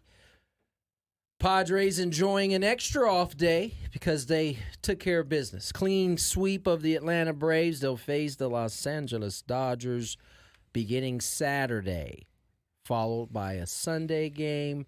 Off day Monday, back here at Petco Park on Tuesday. 5:30 Saturday and 5 o'clock Sunday are your game times for the first two games. To be exact, because you know MLB likes weird times. Yes, right. 5:38. Thank you. And then 5:08. If you're in front of your TV at 5:30, you'll have 8 minutes to. I don't need Carl Ravitch for 8 minutes, Chris. You know, I did see Carl. Did you say how much? Did you know go me, up the to ultimate him? name dropper. I'm walking in the elevator at the end of the game, and I saw Carl, and I didn't even know. Okay. I did see Eduardo Perez and David Cohn walking by, and I asked them how the broadcast went. They mumbled something and moved on. But Carl Ravitch is not. Yeah, he's not my favorite. You know that. I was hoping that Like you would he have had said to get assigned to the Padres series. I'm like, Well, I come mean- on. Well, I'm gonna listen to Tony and Jesse anyway, but please. I think we get Joe Davis and John Smoltz for Yes. this Oh, one. we get that one for Yes. the Dodgers. Well, Joe Davis is the Dodger announcer, which I think will get some people Some. thinking that we're getting. They're already on it. Oh, they're already Oh, on it? yes. Yeah, Yes. they don't like it. The Padre fans think we're going to get the raw end. But I've listened to Joe Davis enough to think that he's a pretty good pro. He is. I think he's going to give the Padres a fair shot. And John Smoltz doesn't care about No. Dodgers payroll. He's talking baseball. First, Joe Davis is going to give the Padres a fair shot. Second, Joe Davis is not going to decide the outcome of any game. So just, enjoy. What was I going to bring up? There was something that we had talked about. Yes. You maybe talking I said about. that there was some commotion up above me, and I obviously couldn't last see night, it. yeah. One of my buddies, Tim Spooner, shout out to Tim, sent me a video of it. Apparently, it's a fan who had a Dodger jersey on. Yeah. Some point during the game, takes the Dodger jersey off with a Padre jersey underneath it. And I don't know if that caused people to be upset with him or No, they were cheering. they were excited. Oh, Yes. Okay, good. Yes, they were cheering, and I thought this was kind of funny because it's like, come on. I did see some Dodger fans in the stands, and it's like, why? I don't understand people that come to games and wear jerseys Well, you just saw of a my team. man. He said he was in New York, and my man had a Tony Gwynn jersey on. Isn't Yeah, that did you have a problem with that? No. All right. Didn't think so. But I do when it's the Dodger fans. Like, you know what you're doing when you walk into Petco Park during He the thinks playoffs. maybe this Dodger or this fake Dodger fan, apparently, Yeah. maybe you think San Diego folks are civilized. He can come watch a game in a different jersey, and nobody's gonna have anything to say. I mean, they probably won't, but it's They probably won't. Yeah, Stop in the it. Big Five, which we're going to get to here in like 10 minutes or so, the Padres have done something that will anger Pro the move. Dodger fans. Boss move. Anger. Love it. But we'll get to that in a We'll little love bit. it. Love it. Where else were we going? If you love Mediterranean food, try Spiro's for authentic Mediterranean cuisine. In Coronado or La Jolla for dining or takeout options, visit spiroscuisine.com. We were also talking last night after the game. If they had to do a game 3, their bullpen was kind of The the Padres. Not a mess, but they had used Jason Adam 2 days in a row. They had used Robert Suarez 2 days in a row. And they would have used him 3 days in a row. You think so? Yes. They At this point, you're trying to win us this time. I What do just you thought save 2 them days for? in a row is like Time the to bear max down, for a man. pitcher. No. My Interesting. man, listen, if they didn't need it, but there's still some arms out there that can get some outs. I thought the Padres did you're right. You got Peralta still out there. 100%. You've got Morejon More than still home, out there. for sure. Matsui. Brian Hoeing, by the way, again, hats off again to this guy who we acquired, and his name was barely in the press Presser. release. You know what I mean? It was like, we're bringing in, he came with who? I'm getting Tanner confused Scott. myself. Yeah, with Tanner Tanner Scott, Scott, right. yeah. We're getting Tanner Scott. And some guy named Brian Hoeing was at the bottom. And, I felt good about I didn't love Joe going out of the game. Nobody did. But I felt good with Hoeing, and he gave up a home run to Soler, but a solo shot when you're ahead 5-1 is not bad pitching. You're not walking guys. You're not putting a lot of traffic on, and he, gave you what he had to give you and got you to the rest of the bullpen. I felt the same way. When Joe came out, I didn't feel any sense of panic or man, this is bad for. I didn't think none of that. Obviously, Joe being hurt is bad. We don't want that. But in terms of who was going to come in and hold it down, I had zero concern, and that includes our Suarez in the back end of it. I think this team has been battle tested. They've had a myriad of different things happen to them over the course of the season, and they just keep finding ways to win. And so I'm telling you, I got a chance to, and Skraby was in there. Did you get a chance to hear the speeches? Or did you come in after? No, we were all in. We were not allowed in for the speeches. No, we're not chosen. Let's just say this: not just us. None of the media is allowed in until after that. True. So you were kind of privy to that. I got to hear the speeches, and the recurrent theme is that the 26 men in there, they believe in each other, and that keeps popping up. It was said in the Dodger after they clinched in L.A. It was said last night multiple times. They are, and even to after they won game 1 of that series, they came in. It was like all business. There wasn't too many. They wasn't celebrating at all. It was just like a normal, regular season victory for them. And to me, that tells me this team is really dialed into what they're trying to accomplish this year. Tony, what are you going to do if you're the manager, or, just thinking this through now because I don't think Musgrove's going to pitch in the Dodgers series. I don't think so either. So Cease has already been named for game 1. They haven't named game 2 yet or game 3, but I believe that's got to be Darvish and Michael King, or if you want to go the other way around, but that's game 2. What are you going to do for game 4? Is it Martin Perez taking Musgrove's spot? Darvish is set for game 2. Oh, it is Darvish now in Darvish game 2. Yeah. Okay, I didn't know that was set. Thank you. So King will pitch here in game 3. Perez in game 4, again, I feel comfortable if that's what they do. Yeah. I don't know what else they would do. He's the next guy up. And look, Hassan Kim didn't make it. So it's the next guy up, and Solano's in there, and he's a threat. So, and Bogarts goes to short, and he can play it. So it's one of the beauties of this team. They've got the depth, and you like to call it length, but it's working for them right now. And Annie had a good line today, but on the round table, look, the Padres are going to be without Joe Musgrove in the next series. The Dodgers are going to be like, what? You're missing one pitcher? Right. The Dodgers are missing like 9 pitchers. So we're going to try to take advantage of it. The length is about the lineup, right? You getting down to the number 9 hitter, and there aren't any like breaths. You can't take a deep breath, because Higashio can get you, Solano can get you at the 8 spot, or Cronenworth, however it's 7, 8, 9. So there's length in that lineup, but there is also depth, as you mentioned, Chris. And that's really been on display from the first 2 times that Darvish and Joe were out. Yeah, the depth came into play there. It came into play when Toddy goes down. It came into play when Bogey went down. When Jerickson was dealing with the Baki knee there for a second, and he had to sit out a little bit. Like, this has been what the Padres have exemplified all year long, and I don't see it changing just because, Joe goes down. I think somebody will step into the fold, and as you said, my guess is it'll be Martin Perez. And they'll go from there. They'll let it all hang out again. All right. Let's just say that we will root against Martin Perez pitching, though, in the next series. Because that would mean Joe's healthy? No, that would mean that we win in 3. Oh, I like that. I like that. This is basically the same exact situation they had 2022. They have to play 2 games in LA, then they come home for 2. Exactly. They lost the first one, 2022. They won the next 3. Yeah. And Manny Machado said, or Big Papi said, now what, to Manny Machado kind of thing. And Manny Machado popped back the next night. He was like, this is what. We're winning. That's what we're doing. It was great.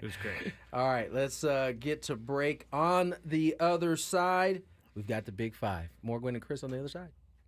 Where would you see a guy? At Costco?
an afternoon off for the Padres. Tomorrow they'll also be off, but we'll be on 2 to 6, full 4 hours tomorrow. Mike Schilt, manager of the Padres, is scheduled to join us tomorrow. Did you tell me I couldn't say that? Like 7 times, Tony. You were here for that. I thought you said it was fine to say That something. I said that. I did not say that. What? He just announced that Mike Schilt is scheduled on the show, and Tony has been here every time I've said, please don't say it. Sorry about that. He's scheduled, but we just don't have a full commitment. Chris, what is wrong with you, dog? Well, scheduled means that, he's scheduled. Okay, he's scheduled. Doesn't mean I didn't guarantee his appearance. Yeah, but now if he doesn't come on, everybody's gonna be like, "Why didn't he come on?" Well, that's up to them to worry about. he's got workouts tomorrow. I know he's got a lot conferences. to do. All right, we're hopeful. There we go. Oh, apparently We are Ben hopeful. Higgins said he was gonna be on our show too. Oh, so okay, cat's so out of the okay. bag. Boom. Sorry, Chris. I will apologize. Yeah, Skraby, apologize to the man. I just did. Speaking of Ben, he and Woodsy will be broadcasting live Saturday. Yeah. Ale Smith and Miramar. Ben and Woods broadcast from 2:30 to 4:30 ahead of Sam Levitt's pregame show. Get you ready for Game 1, Padres and Dodgers. Ale Smith, $3.94 Pale Ale, the official rally pint of the playoffs. You can watch all of the Padres postseason action at Ale Smith Tasting Room in Miramar. Game day specials on $3.94 and more. Root for the hometown team with other fans while enjoying the game with sound. That's Saturday, 2:30 to 4:30 at Ale Smith in Miramar, ahead of Sam Levitt's pregame show. All right, Skraby, let's check some traffic, and then before I delay and get you mad at me again, we'll get a Big Five going here. From the 97.3 The Fan Traffic Center, here's Kelly Danick. Traffic is sponsored by the brand new Front Wave Arena in Oceanside. Problems in the North County, guys. Got this crash on the Via de la Valle on-ramp to southbound 5. It's over the right shoulder. And collision on southbound 15 before Camino del Norte. Looks like this one is blocking the HOV lane. San Diego, don't miss the LA Clippers taking on the Brooklyn Nets at the all-new Front Wave Arena in Oceanside. Watch hometown heroes Kawhi Leonard and Norman Powell hit the court on October 8th for a one-night-only preseason showdown. Get your tickets now at frontwavearena.com. I'm Kelly Danick with Gwynn and Chris, San Diego's #1 sports station, 97.3 The Fan. It's that time of the show when we check on the latest in sports. Only the most important topics and questions are brought to light. Stop what you're doing and listen. These news stories will astound and amaze you. The one, the only. Oh my God, who the hell cares? The Big Five starts now on 97.3 The Fan. And guess what, guys? The Big Five now has a sponsor, everybody. Hey. Yeah, Welcome. Big Five. So Big the Five. Big Five. Moving on up in the world. Moving on up. Big Five is brought to you by... I'm going to read the stinking sponsor the first time and I mess it up. This is very on brand for the Big Five. The Big Five is brought to you by Summit Subaru of El Cajon. See all the ways to save right now at summitsubaru.com. All right, let's get into it. Number 5. If you read it like that again, they're going to stop their sponsorship. I know, it might be over before it even started. Thank you, Summit Subaru. Now, the Padres have... I would like to say this first. The Padres have received... What's the word I'm looking for? 50 million fans have attended games at Petco Park since it opened. Bernie Wilson tweeted that a little bit earlier. That's pretty impressive, I gotta say. 50 million in the history of Petco Park have passed through the gates to watch a game. So that's been accelerated the last 3 years. 3 point something million this year. It's been accelerated a lot. But the Padres have officially put restrictions on who can buy NLDS tickets, and basically what they're doing is they're trying to block out people from Los Angeles and that area from buying tickets. Dodgers fans are not happy at all, but I think Padres fans love this move. The Dodger fans on Twitter, they're like, I wish San Diego is just so in their own heads. I wish you had the sounder of Stephen A. Smith saying, "Ha ha, we don't care." We don't care. We don't need his sounder. We have you to say it just as well. Last time I checked, the San Diego Padres are a private business, and they can restrict tickets to whoever they want to based on the living area because they want their fans to be in the stadium. So, Tony, I think I know your answer, but do you think it's lame the Padres restrict tickets? Okay. We don't need you. We don't care how you feel. Yeah, I'm just saying. This is a playoff game, and I don't mind that in the playoffs you restrict some of your tickets. And then, by the way, this will be done by credit card. If your credit card is in Los Angeles area, the billing address. Forget it. But forget about it. So if you're a Dodger fan living here in San Diego, you're good. Going to be able to buy tickets. You're good. They can't stop you from doing that. What about the people that buy tickets from elsewhere and then they transfer those tickets to LA fans? I think you could transfer. Well, that's going to happen. Yeah, that's going to happen. You can't. But you know what? Look, when the thing we all remember, there's two things I remember about the Game 4 of the playoff 2 years ago was A, the rain. Yes. And the celebration, but B, there was very little blue in the stadium. Yeah, for that. That's one of the first times I can remember it being so not noticing Dodgers. Like, man, there's none in here. There was some. Don't get me wrong. Yeah. Chris, you have anything to say about this? Agree. Okay. Whatever Stephen A. Smith said. We don't care. There you go. I'm looking for it. Oh, here it is. I found it. Oh, here. Let me turn down the music. I'm here to tell you right now. We don't care. I'm going to have to get that sound effect. As good as yours was, Tony, his was better, I got to say. Tony's was pretty good. Tony's was good. One day after the Baltimore Orioles were swept by the Royals in the wildcard series, Orioles general manager Mike Elias confirmed to reporters that manager Brandon Hyde is going to return for the 2025 season. The news isn't surprising, but following a second straight early exit from the postseason, some were thinking he may be let go, but he has the general manager, that is, has put any speculation to rest. The Orioles were the 1 seed in the AL last season and were swept in 3 games by the Rangers, who went on to win the World Series. This year, they didn't win a game, so he's 0-5, Brandon Hyde, in postseason games in the last 2 seasons. Chris, is this the right move to bring him back?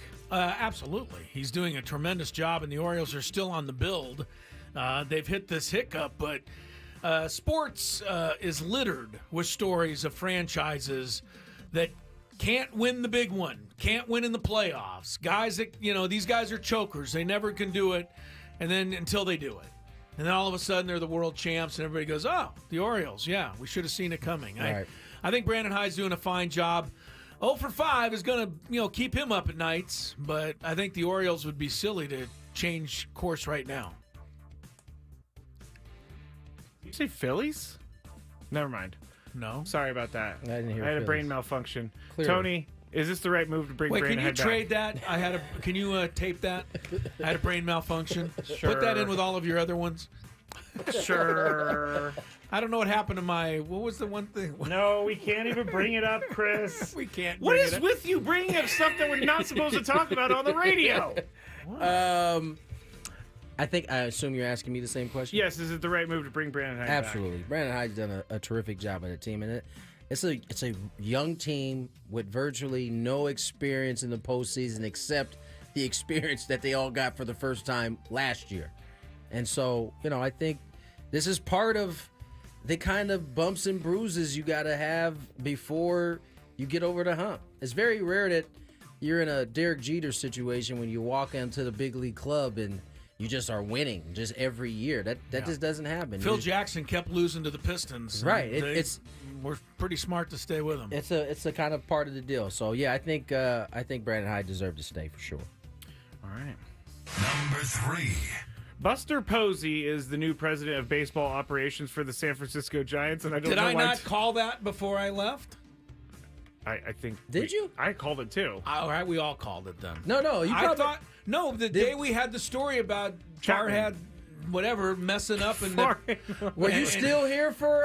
Yeah, I think we both talked about it. I think we both brought it was up a big fight thing. We said that they ought to just put Buster Posey in charge, and they did.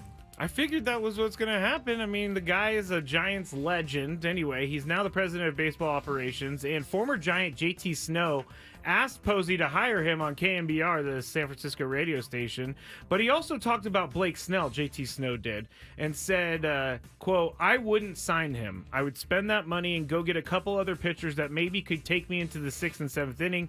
I had a problem with him on Saturday not taking the ball, and I get it. He doesn't want to get injured. You're not going to get injured. Go throw, go show the fans and appreciate the fans, and throw 3 or 4 innings and then get out of the game. That's end quote from JT Snow. Tony, I've been waiting all week to talk about this. I know your answer. Should Blake Snell have started his game on Saturday?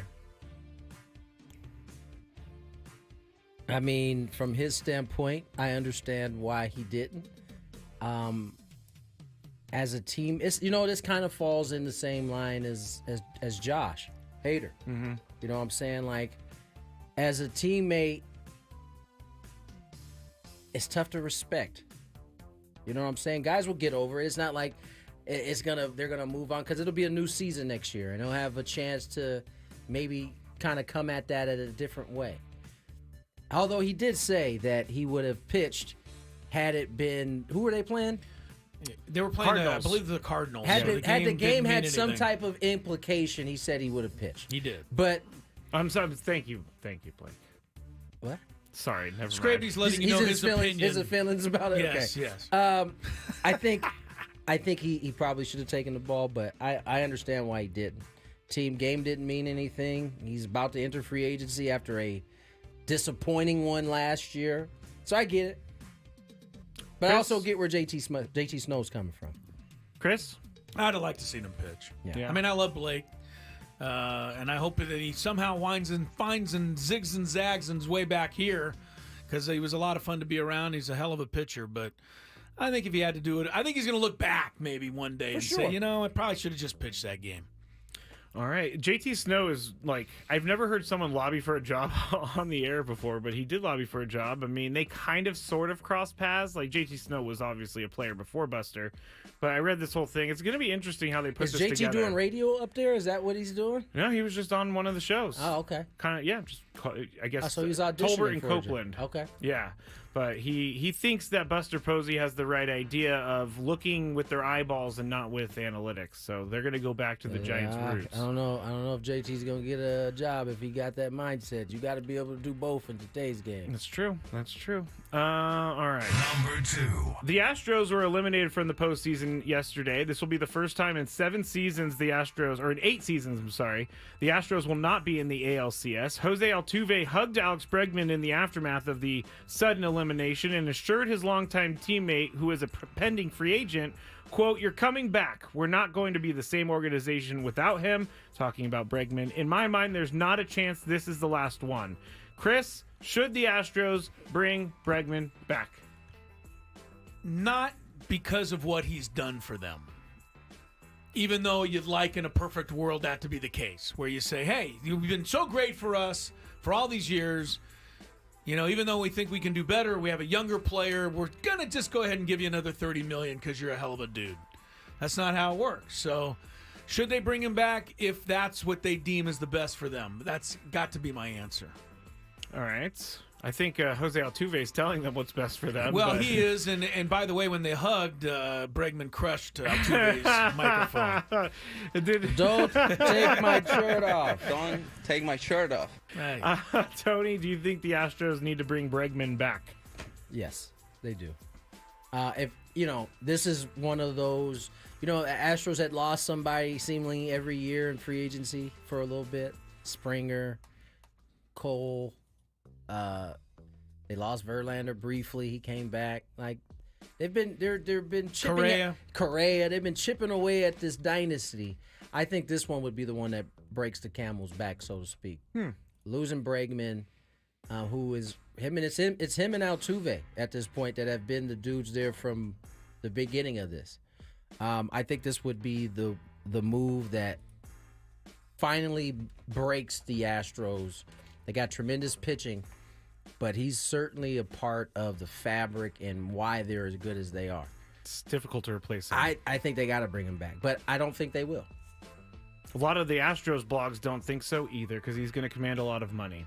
Number 1. All right, so I had a friend text me this story, and they wanted your guys' opinion. I thought it was hilarious. They were walking their dog, my friend, which is a 50-pound rescue mutt. Very sweet dog. I've met this dog before. Just extremely skittish being a rescue. So they were walking and a Halloween decoration cat thing popped out of a hat. And the dog got so scared they attacked the Halloween decoration and popped it because it was one of those like air-filled ones. So he went to the front door, but no one was home. He was going to like say, hey, my dog attacked your cat that's popping out of a hat over here. And so he left, and he hasn't gone back. This was like 2 days ago. So he wants to know, Tony, does he need to go back to the house and offer to pay for this cat in the hat? Does he need to? Need to.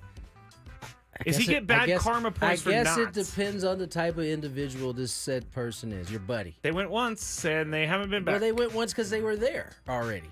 Yeah, they didn't really use a lot of extra effort It was there. Just, yeah, you were I there. can tell you that this person doesn't want to pay for this thing. So they probably don't want to go back a second. Is it no, you? but they will. No, it's not me. Are you sure? I would tell you if it was me. Is it you? This does sound like a me story. You said you think they will go back a second time, but they don't want to pay for it. I think they will go back a second time because, like me, it's not me. They are afraid of karma. It's good. They should go back. Chris? Was leaving a note a possibility the first time around? Yeah, I'm sure it was, but he didn't. It's not always a possibility because who walks around with a pad? Man, that is a great point, Chris. I didn't even think about that. Let me just pull up my pad of paper and write a note. Rip off a quick note here. My quick dog walking paper. All right. All right, that's it for the Big Five. Chris versus the fans next. Got out, Jim.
Tony Gwynn Jr., Chris Ello, Matt Skraby. The song is perfect for this tone of voice. Padres, Dodgers. What day is it? Saturday. You may need to know that, Tony. Might be a requirement. Are we doing the tickets? Yes, we're doing both of those. All right. Chance to win a pair of tickets to Saturday's San Diego State game against Hawaii. You can also have a chance to win a pair of tickets to Cake in the first ever concert at Front Wave Arena this Saturday, with a game of Chris versus the Fans coming up your way here shortly. Also, did I miss one? Yeah. No, I didn't. I got two. Oh, you're at the top of the page. You will win a pair of tickets to Cake. Wait, did you already say that? I'm sorry. Oh my God. Oh, that's bad. I do remember Tony saying this now. Wait, I literally said it like 5 seconds before that. I know. Where'd my dinger go? Where'd my dinger go? Where'd my dinger go? All right. Yes, you did say it. My bad. My bad. That. You know what? This week I have not got the sleep I'm normal. I'm usually. Never mind. I'm just gonna move on. This is just gonna move spiraling out of control. Chris, your camera is not on you. I've been trying to get his attention. My bad. It's all good. Sorry, everybody. It's not okay. All right, should we just hop? You got some contestants? We do, but this hour is brought to you by the roofing professionals. That one I hadn't read yet. At Extreme, I looked at Tony like, the roofing professionals at Extreme Roofing of San Diego. Mother Nature is unpredictable, and so is the San Diego rain. Don't wait till your roof suffers damage. Call Extreme Roofing of San Diego to prepare your investment from catastrophe. Schedule your roof inspection now. 619-334-ROOF, 619-334-ROOF, or online at extremeroofs.com. Now it's time for Chris vs. the Fans. If you had one shot, one opportunity to take down the human almanac himself, Howdy do. now is your time. Listen to me, this guy is dangerous. Now is your opportunity to win a prize. Well, I hope you know what you're in for. Chris versus the Fans starts now on 97.3 The Fan. Now, while you were gone, Chris, the game was not great. It wasn't. It was definitely. not I'm more than willing to admit that. It definitely needs you. You're the only one that can do it, even though we've tried it in the past and it's been okay. But this time it was a complete disaster. It was terrible this time. I'm not gonna lie. We couldn't get out the first question. Well, thank you for missing me a little bit. I wanted to take a second. Well, I here. didn't say that. I just said the segment stuff. I was just assuming that you missed me. I said that. I want to say hi to a couple of folks. If they could be listening, they're from Iowa. Their name is Mike and Carla. We met them on the cruise, and I told them that I would mention them when we got back to a Chris vs. the Fan segment because they were my teammates in the progressive trivia contest that they had on the ship. Every day at 5:30, they guessed 20 questions, and they kept track of who got the most answers right. And I thought, I'm good at trivia. Yeah. And I told Mike and Carla, my teammates, my newfound teammates from Iowa. Where in Iowa? It was outside of Des Moines. It wasn't Dubuque. Okay. But they said they're going to start listening to the show. So if you're out there, guys, hi, and thanks. But with my input, we finished in 5th place, which is terrible. There was only like 7 teams. And I thought it was ironic because there was several sports questions, and I missed a bunch of sports questions. And it was just not like me to do that. And I thought it was ironic. One of the questions was, what is the fruit that is at the top of the Wimbledon tennis trophy? And they looked at me like, come on, you got to know this. No, they have a pineapple at the top of the Wimbledon. I didn't know that either. Never knew that. That was the kind of thing I didn't know. But anyways, ironic because pretty specific sports question. Yeah, they were not tough. Even a sports question. I know by they the were way. tough questions all the way around. We didn't do very well. I thought it was ironic since I'm supposedly a trivia king. It's just proof There's always somebody out there who knows more than you do. All right. Fruit questions are now going on the list. Yes, put some fruit questions out Actually, there. I did get a pretty good suggestion for some questions throughout the football season, so I have a couple here today. The rules, you have to make it through 3 questions. Each question will get more difficult. If you get the question right, you move on. If you get it wrong and Chris gets it right, you're eliminated. But if Chris gets it wrong, then move on to the next question or you win. If you're a first-time player, let us know before you get... I'm making sure Tony the cameras can't see what I just did. Playa! Y'all just kept it moving. It was like a little short one. Christmas to Fans is presented by SD Fat Loss. Lose 20 to 30 pounds in just 60 days. Visit sdfatloss.com to schedule your free consultation. And again, if you're a first-time player, let us know before you get into it. And we will give you the first question for free today. Let's go to the contestants.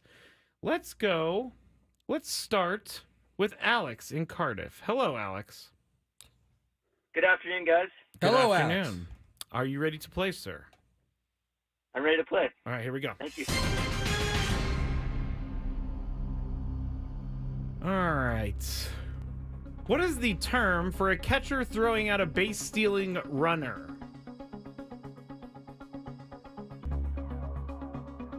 Picking him off? It's like the official scoring term. Caught stealing? Sorry Alex. about that, Alex. I'm sorry. It Was that too happens. hard? No. Number one? No, that's about number one. Okay. Sounds good. Let's go to our next contestant. Oh, Michael in Lemon Grove. He came by Baja Rick's Cantina. Hello, Michael. What's up, Michael? Howdy do. Howdy do. Howdy do. Hey, Michael. Here we go. Veteran player. Question number 1. What college did Baker Mayfield go to? Oklahoma. Oklahoma, where the wind comes sweeping down the plain and the waving wheat. Finish it, Chris. Coming around the mountain. No. The waving wheat smells sweet. Another one of Skraby's finest moments. All right, let's get to our next question. If somebody would have said Texas A&M, I would have accepted it Okay. because technically he did go to both schools. All right, question number 2. Who holds the record for the most strikeouts in a single major league season? Batter or pitcher? Good question. Pitcher. Pitcher. Okay.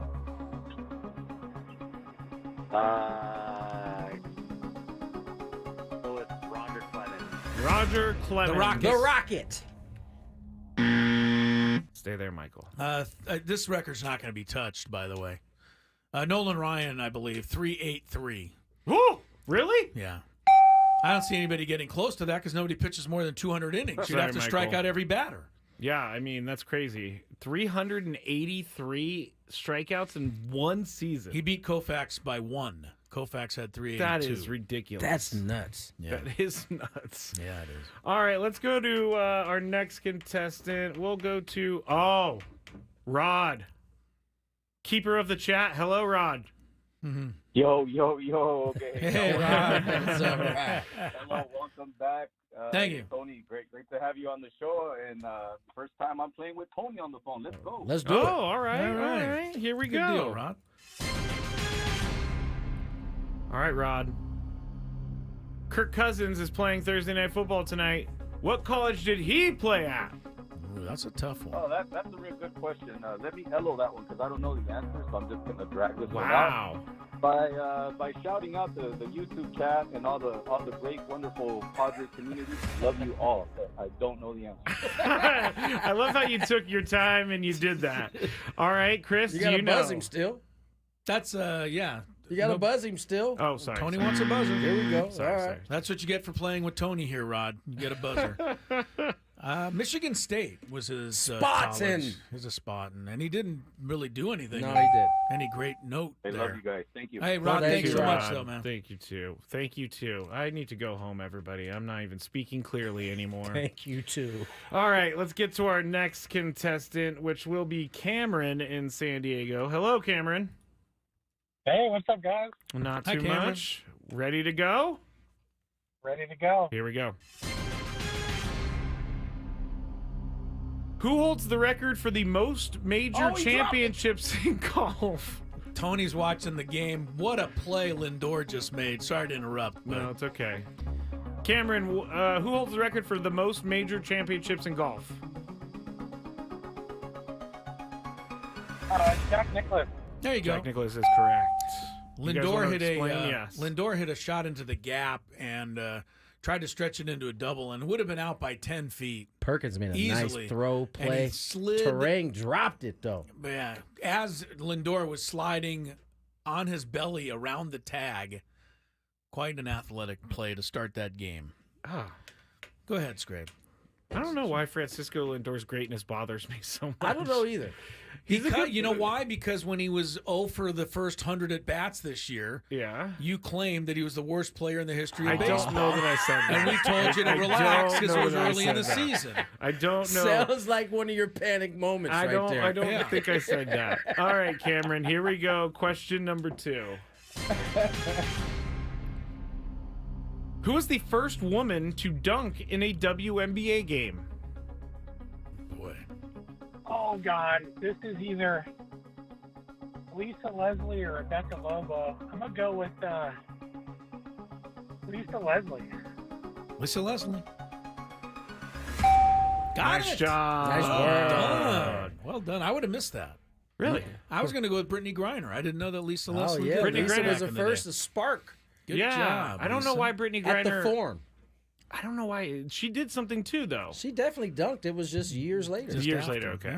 All right, here we go, Cameron. You know that Third Lisa and final This is question. a quick aside. When I was working up in L.A. for a couple of years, Lisa Leslie scored in a high school basketball 100 game. points, 100 points. Wait a minute. In the first half. I didn't know that part. What? You didn't know that part. I didn't know that part. In the first half. How is that even possible? And the other team went home. After the first half, Yes, they they just did. packed up and went home? They said, well, the coach thought it was a little absurd that, they kept feeding her the ball, and I almost don't blame him for pulling his team off the floor at that point. Stop it, then. Hey. Why don't you? Well, that was at a different time. We were a little more sensitive to that. We weren't into just blowing kids off the floor like we are In now. high school? In high school. So what? You lost by 100, kid. Keep your head up. All right. Third, final question. Here we go. This one's very difficult, but it is third. Who was the first non-American player to win NBA MVP? Non-American. First ever. Non-American. Good question, Scrape. Thank you. Maybe went deep in the archives for this one. I did. Oh, why do you guys got to do this to me? I didn't do anything. I'm blanking. I'm gonna have to guess here. Say I don't know. I don't even have a good guess. Okay, I'm gonna take that because then Chris doesn't get a name. Yeah, you're probably better off not answering one because that does eliminate. I think it was rather recently, but I really am having kind of blanking on this. So my guess is going to be Magic Johnson. I think he was a French guy, wasn't he? He's a French guy.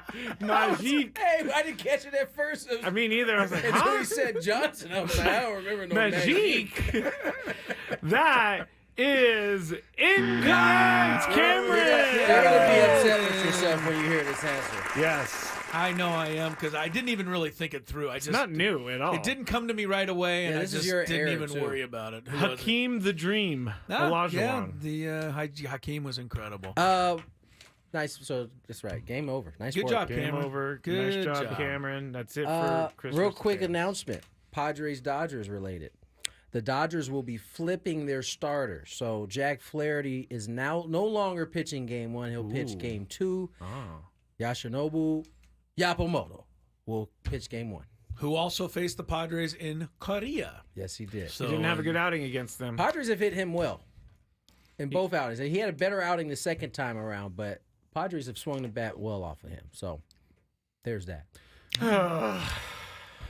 It's going to be stressful starting Saturday night. It just is. It just is. There's not really any. There's no other way around it. Yeah. I mean, you're not going to win 3 games 9-1. So get ready to hunker down, everybody. Nor should you in this time of year, right? That's right. All right, let's get to break. More Gwynn and Chris on the other side. Our NFL Pick'em when we return. From the 97.3 The Fan.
to that. I just really love seeing the Falcons in primetime for like the 20th The ninth game in a row. Even though they've only played 4 games, Does anybody they've been know on why? primetime night. No. I guess Kirk Cousins is, You were about to make ratings. something up right I there. was going to say Arthur Blank has influence, or they really I like don't know what they're doing with the Falcons. the bird, the Too Falcon. much Falcons. Play it. No, that's the wrong one. Gosh, You're dang on it. fire today, dog. This has not been a good day for me. You better hurry up because we got 4 minutes now. you're killing don't the know whole where. game. Oh, here it is. It's time for Tony and Chris to face off. Playing for a season-long prize of pride. I see pride. I see power. The guys make their picks, and then they stress over their picks all weekend. No! Please, no! No! No! Gwynn and Chris NFL Pick'em starts now. All right, Tony leads 23-17. And you pick first, Tony, with the 3-point pick. No game has anything larger than a 7-point spread this week. So Yeah. very tough week to pick. Give me Seattle with my 3-point pick. Seattle over the Giants at home. Which leaves me having to take your Niners, Skraby. When is McCaffrey going to be back? Do you think or no? He went to Germany, so he should be straight in the next couple of weeks. Yeah, sure. Because you really just fly to Germany in the middle of seasons to get back in a couple weeks. That's exactly I think why they you do are aiming for the second half of the season. Really? Yeah. Okay. I'll go the Niners anyway over struggling Arizona. Tony, 2-point pick. They're KC. tough this week. KC over New Orleans. New That's Orleans. the Monday night game. I'm not going with Chicago ever. Which means I got to. Nobody's favored by more than 3 points. The rest of the board. This is so tough this week. I'm going to take. We got to hurry too. Yeah. Killing me. Green Bay at the Rams for 2 points. 1 point, Tony. Give me Chi-Town. 1 point, baby. You will take Chicago. Yes, I sure will. Over Carolina. I'll finish with. My goodness, this is tough this week. I'll finish with Pittsburgh over hurting Dallas. Okay, upset pick. Tony. Arizona over the Niners, For baby. 7 points. You like old Kyler when he plays well. Crazy. When Kyler Murray plays well, you feel like he's never going to be stopped. And then he 3 stops. weeks, And then he goes 3 weeks without doing anything. Yeah.